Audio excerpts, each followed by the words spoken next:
Olá, esse vídeo é para te ajudar a realizar a segunda avaliação da disciplina de Bioestatística e Epidemiologia.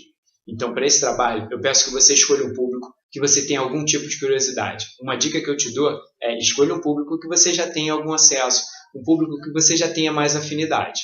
Esse público você vai questionar uma série de aspectos de saúde ou até mesmo fazer pequenas avaliações, como, por exemplo, peso, altura, ou até mesmo perguntar para eles sobre o seu estado nutricional, sobre o seu peso, sua estatura, o seu peso usual, mas você deve realizar também questões relacionadas com o seu interesse. Então, o seu interesse principal pode ser, por exemplo, o consumo alimentar. Você pode querer saber se crianças têm um adequado consumo, por exemplo, de frutas. Então, você vai montar um questionário onde você vai investigar o consumo de frutas por crianças. A sua questão ela pode não estar relacionada com o consumo alimentar, mas sim com dados de saúde. Por exemplo, será que os indivíduos idosos praticantes da universidade da terceira idade conhecem a sua pressão arterial sistêmica?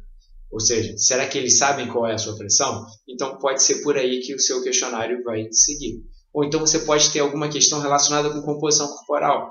Por exemplo, será que os lutadores de jiu-jitsu da academia que eu pratico, eles têm um adequado percentual de gordura, por exemplo? Pode ser essa a sua questão principal. Bom, então esse público de afinidade que você escolheu, ele vai ser questionado ou avaliado por você, e esse questionário que você vai produzir não pode ter mais do que 12 itens. Por quê? Se tiver mais do que 12 itens, a análise desse resultado vai ser difícil, porque vai ter muita variável e isso vai complicar um pouco na hora de você esclarecer a sua conclusão do trabalho. Bom, então você vai me entregar um arquivo do Word que vai descrever qual é o público que você escolheu. Um outro item será a sua questão central, ou seja, qual é a sua questão principal com esse público, qual é a sua curiosidade principal com esse público. E depois você vai colocar para mim o questionário que você aplicou. Ou seja, eu quero saber como que você fez essas perguntas, como que você fez essas análises. Depois, com um número mínimo de 30 participantes, você vai transformar essas respostas num banco de dados. E para isso, você não vai usar o Word, sim o Excel. Então, o outro arquivo que você vai me enviar é o arquivo do Excel, que contém o banco de dados. A minha dica é, para cada linha você coloca um indivíduo. E para cada coluna, cada uma das questões que você realizou, começando com o nome. Primeira coluna, nome do indivíduo, e em cada uma das linhas você vai colocando o nome de cada um dos integrantes, dos participantes desse seu pequeno estudo.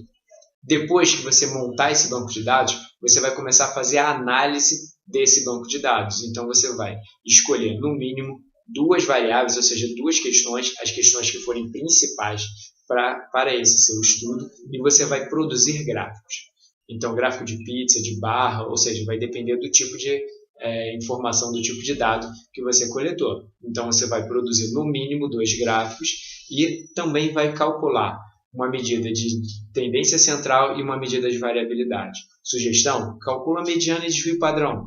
Calcula a mediana e o desvio padrão de alguma ou até mesmo de mais informações, de mais variáveis que você coletou. Então, eu preciso de um arquivo do Word com toda a parte de texto e esses gráficos que você vai produzir, e também um arquivo do Excel, onde vai ter o banco de dados e os cálculos que você realizou. Sugestão: utilize o tutorial que eu coloquei na disciplina, ou até mesmo busque outros tutoriais na internet, por exemplo, até mesmo no YouTube. No final do trabalho, você precisa chegar a alguma conclusão. Ou seja, qual foi a conclusão, qual é a resposta que você tem para aquele seu questionamento principal. E a partir daí, você vai ter uma ótima avaliação, eu tenho certeza. Então, lembre-se, 2 arquivos, um arquivo do Excel e um arquivo do Word. No arquivo do Word, todo o texto e os gráficos, e no arquivo do Excel, o banco de dados e também os cálculos que você realizou. Espero que não tenha ficado nenhuma dúvida e bom trabalho!